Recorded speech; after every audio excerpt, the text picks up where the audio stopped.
Hello friends, welcome to my channel. आज हम CDP के लिए एक प्रैक्टिस सीरीज स्टार्ट कर रहे हैं। उसके लिए बहुत जो भी इम्पोर्टेंट क्वेश्चन एग्ज़ाम में आए हुए हैं वो हम डिस्कस करेंगे। तो फर्स्ट क्वेश्चन है, बच्चों के बौद्धिक विकास के 4 अलग अलग चरणों की पहचान निम्न द्वारा की जाती है। फर्स्ट ऑप्शन है एरिक्सन, स्किनर, प्याजे या कोहलबर्ग। तो जो बौद्धिक विकास है वो संज्ञानात्मक विकास से रिलेटेड है। तो संज्ञानात्मक विकास के जो 4 चरण दिए थे वो जीन प्याजे ने दिए थे। तो इस करेक्ट आंसर है जीन प्याजे। नेक्स्ट क्वेश्चन है, प्रेरणा सीखने की प्रक्रिया में शिक्षार्थी एक दिशा में सोचते हैं, छोटे बच्चों के बीच सीखने के लिए रुचि पैदा करते हैं, शिक्षार्थियों की स्मृति को तेज करते हैं या नए अधिगम से पुराने अधिगम को अलग करते हैं। तो प्रेरणा क्या करती है? एक दिशा में सोचनी प्रेरणा जो मतलब क्या करेगी कि छोटे बच्चों के बीच सीखने सिखाने के लिए रुचि पैदा करती है। तो इसका करेक्ट आंसर है बी। नेक्स्ट देखते हैं, निम्नलिखित में से कौन सा एक बुद्धिमान युवा का संकेत नहीं है? नहीं है वो देखना है हमें।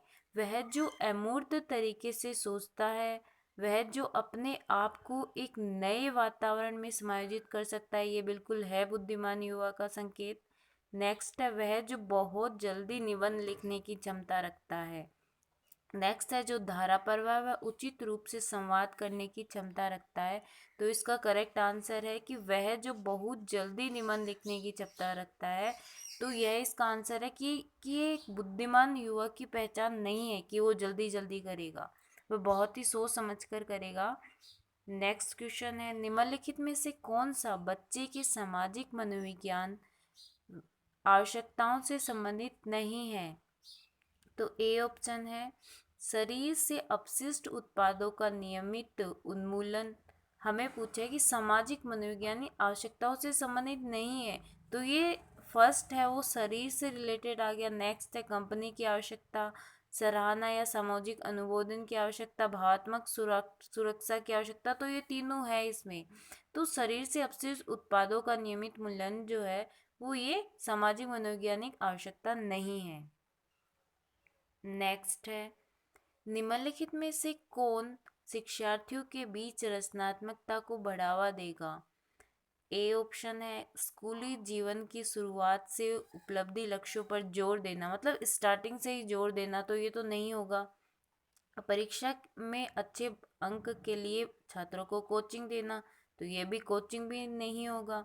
तो छात्रों को अच्छी शिक्षा का व्यवहारिक मूल्य सिखाना, तो ये इसका करेक्ट आंसर है कि हम अच्छी शिक्षा के लिए बच्चों को व्यवहारिक मूल्य सिखाएं कि जीवन में क्या क्या चीज़ उपयोगी हैं, ये सब व्यवहारिक ज्ञान से रिलेटेड। तो इसका करेक्ट आंसर है सी। डिसलेक्सिया किससे जुड़ा हुआ है? तो डिसलेक्सिया जो है वो एक पठन विकार है, और गणितीय विकार जो होता है वो डिसकैलकुलिया है। तो ये क्वेश्चन जो है वो बहुत बार सीटेट में पूछा हुआ है कि डिसलेक्सिया जो है किसके साथ जुड़ा हुआ है। तो डिसलेक्सिया एक पठन विकार है और गणितीय विकार है डिसकैलकुलिया। नेक्स्ट है, शिक्षा के क्षेत्र में पाठ्यचर्या शब्द से क्या तात्पर्य है?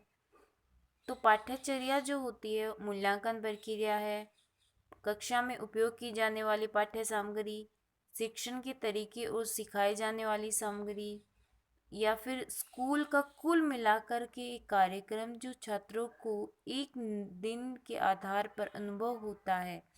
तो इसका करेक्ट आंसर डी है कि जो पाठ्यचर्या है वो उसके पूरे दिन का जो कार्यक्रम होगा, जो छात्र के एक दिन का पूरा अनुभव होगा कि उसने क्या क्या एक्टिविटी की, क्या क्या चीज़ उसने उपयोग में लाई, उसकी मूल्यांकन प्रक्रिया, जो भी सारी प्रक्रिया है स्कूल के अंदर और उसके, तो वो जो होगी वो पाठ्यचर्या में आएगी।